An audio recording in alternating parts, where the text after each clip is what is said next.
Good morning, everyone. I'm Siddhesh, and my topic for the project was visualizing the characteristics of Mumbai region's semi-urban and rural hinterland. Initially, the topic of the project was completely different, but it eventually turned out because of data availability that I took up this topic.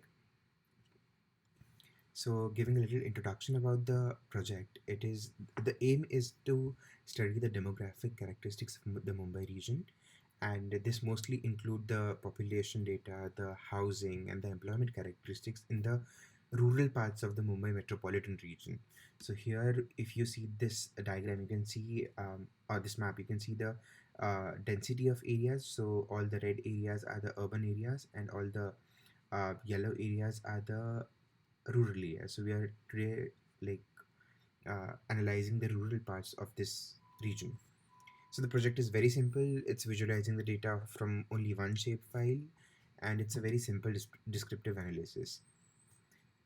The reason is that I chose this case study is that it's also my hometown, and it's also my case study area for my thesis in urban planning. So coming to the methodology, uh, it was again simple to gather the data, to clean the data, and then do analysis by three sectors: demography, housing, and employment, and then to analyze the results of this.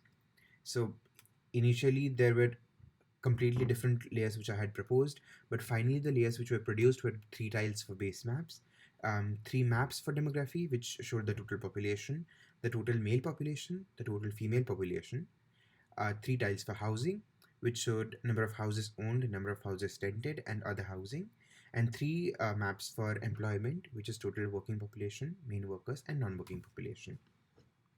I would like to show directly, because this is a very visual analysis. I'd like to show you my analysis on how I worked. I tried to integrate R with Leaflet, and I used all of these libraries, which include dplyr, ggp, bur, and grid and Leaflet and such others. The first thing which I did was to load the shapefile, and I made a tooltip for Mumbai. Only these two things I did for the first time.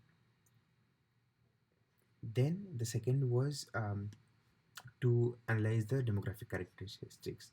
So if we see the shapefile data, we'll be able to see it has a lot of data available for various let's say characteristics. So first we took the total male population, total female population, and the total population.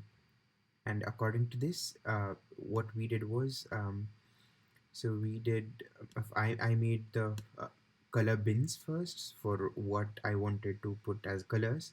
Then I made sure there were tooltips for different labels for all the polygons for all the three. So here you can see one color bin is for one sub map. So this is for total population here. Then there is total population male, the second range of colors, and the third was for total female population.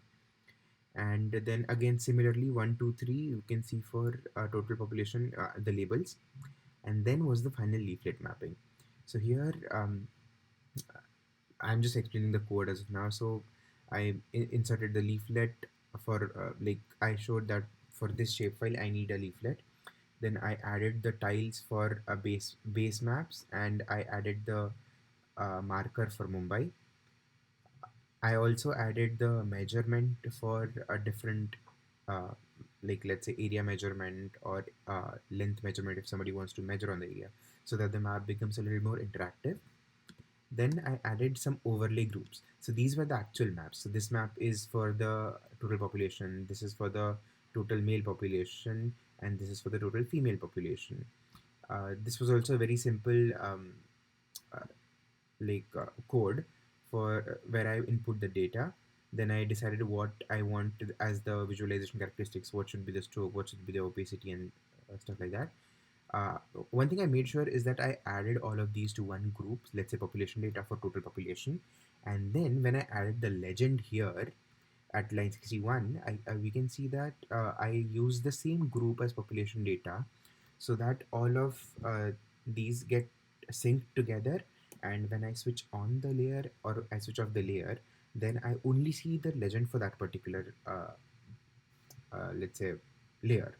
And then I also made sure to hide the other two groups so that at one time I'm only able to see one layer, and then you can switch on and switch off the other layers also. And lastly, I just added the layer control, which was to the base groups, which were the different let's say base map tiles, and then the overlay groups for population data, males, females, and other layer, and then I generated the map here at line 73. So if we see this visualization output,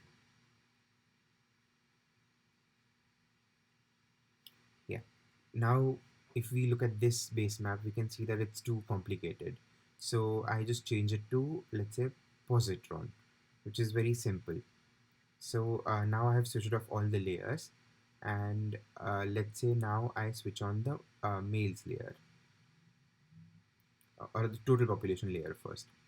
So I am able to see only one legend here.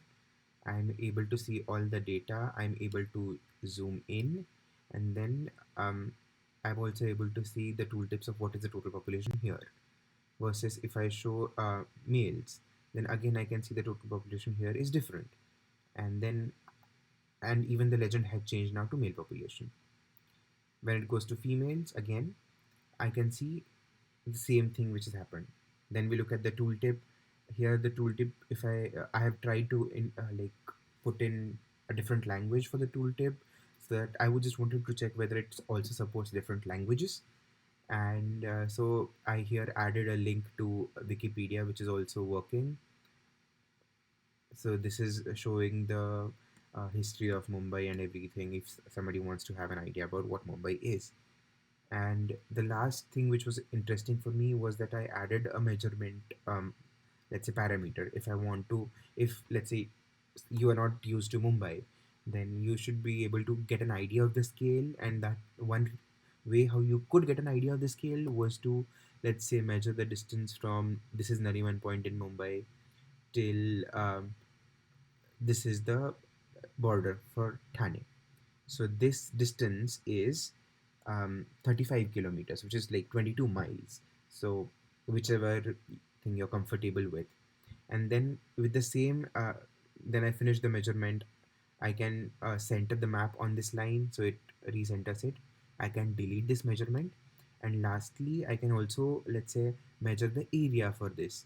So if I make a rough polygon for Mumbai city, or even for any other polygons here,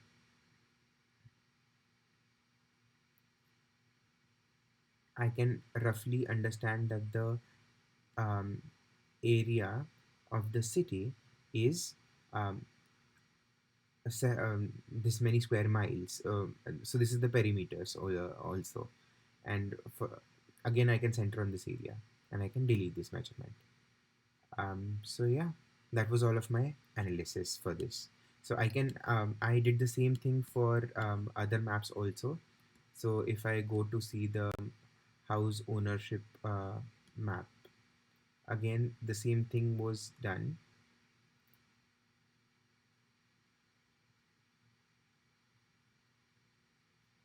So I can see the different house ownership data on the map. Uh, so how many people rent the places? I can see that the urban areas, semi-urban areas have more renters versus the uh, people in rural areas own a lot of houses as compared to this. So this is how I did the analysis. And the last analysis was the employment analysis. It is again similar. I won't be showing it in this one. So it is again similar. So yeah, that was about it. Some inferences were that there is more concentrated development in the urban areas as opposed to the rural areas. There is also ownership. House ownership is more in the rural areas. People are also commuting from the rural areas to the urban areas because there is a good transportation system. So we can see that the flow of, let's say, capital is from the urban to rural, whereas from the human resource or other resources from the rural to urban. This was all based off of the house ownership and the employment data. So yeah, that's about it. Thank you so much.